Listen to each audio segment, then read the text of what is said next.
going on, guys? Welcome back to another video. Today I want to be talking about the actual product research strategy that I use to find 100K in revenue a month product, or 10, 15, 20, whatever your criteria is. This is really the way to find it. This is going to be a lot different than a typical way that you guys find products. I don't even like to say products anymore. I really like to say brands, because kind of just in that zone where I'm kind of looking for the customer and not as much a product to sell. Looking for a brand to really have and to sell. So we are going to be taking a deep dive into Helium 10 today. We're in their black box keyword section right now, where we're going to do this a lot differently. Typically, the typical person where you learn off YouTube is low competition, high revenue, so you want your review count to be low. We're actually doing the complete opposite. First off, review count, we're actually going to look for an old market that's has a customer that's willing to spend more, but is very old and the branding is very old, such as like old 2000s packaging. So we're going to put a bare minimum of 2,000 reviews. Kind of crazy, probably don't see that, but at times you have to go the complete other direction to find success. So search volume, we're going to put 3,000. Monthly revenue we'll put at 25,000. Price, this is an interesting topic because typically people want medium range, like $40 to $50 products. I used to be about higher priced products because the margins were bigger. When it comes to starting a brand on Amazon, I suggest anywhere between $20 to $50 in our price range. Even $18 is fine, or $17, because you can get your cost per unit for $1 or even just $2. Yeah, so we'll go 18 to, let's say, 49, something like that, nothing too crazy.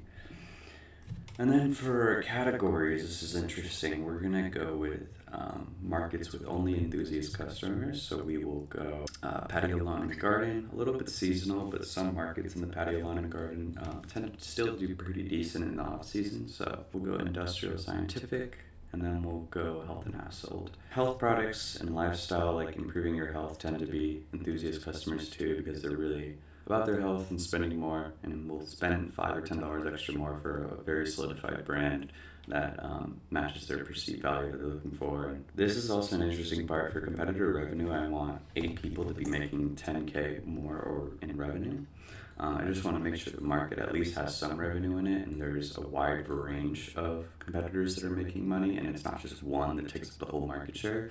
So we want to eliminate that aspect to find the right market. So let's click search. Currently I have these headphones in too, because I find that I focus more and focus better when I can't hear anything around me. But yeah, so interesting enough, I think I found an interesting market to look into.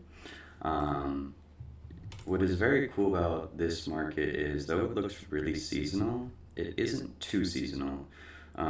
With markets I look for, I don't like to see where it's super high and then at the bottom. I'm okay with during the off season having 5 to 10,000 searches and still selling 15 or 20 grand in revenue, because obviously there's more search terms to this that are longer tail to make it have more than 5,000.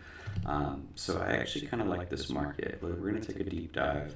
I'm not saying I would do it, but there's definitely a more bigger variety to that. So the next criteria I'm going to look for is, are there people pricing higher and making more money to show that the customer's willing to spend more?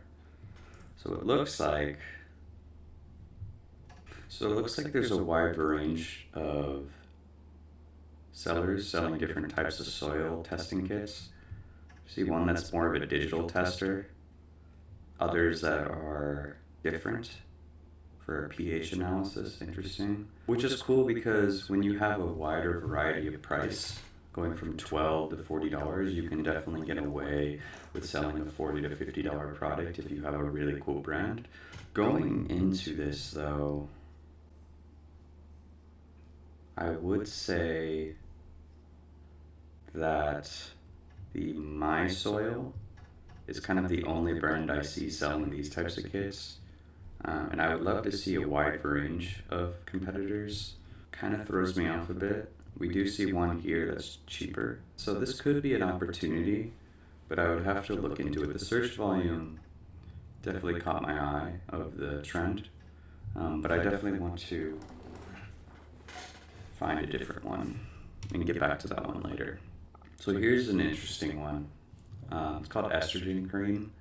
What's interesting is, though it has a ton of search volume right now and it's spiking really heavily, I do notice that the search volume is very consistent, around 5 to 10,000, I'd say. So one thing I would do with this is discover kind of the longer tail search terms and add up the total to know the kind of total market range, and don't judge this number because it's definitely inflated a bit right now, and it's probably just kind of a trendy thing right now, trendy kind of product.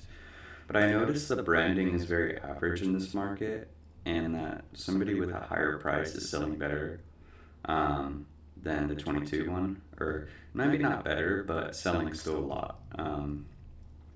So great news is that even being $15 higher with horrible branding, you could sell 700 of these at a lower review count. So that's really interesting to me.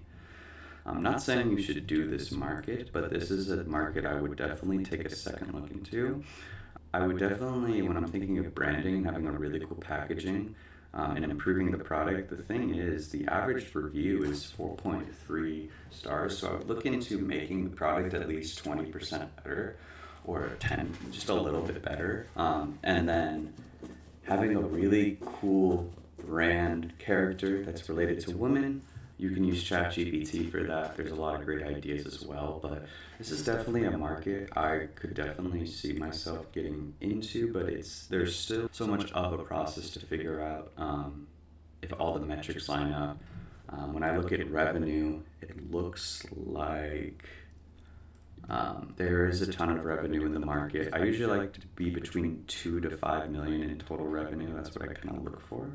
And I'd love to see there's a wide range of competitors, and there's not just one that takes up the whole market share. So this is definitely one I would take a deeper dive into, actually. Definitely see myself getting in this market. It could be an opportunity, but I will have to take a deeper look into it. If you liked today's video, I just want to say thank you for just watching in general. Leave a thumbs up if you like it, subscribe, whatever. Hope you guys have an amazing day, and thank you so much for watching. Take care. Bye-bye.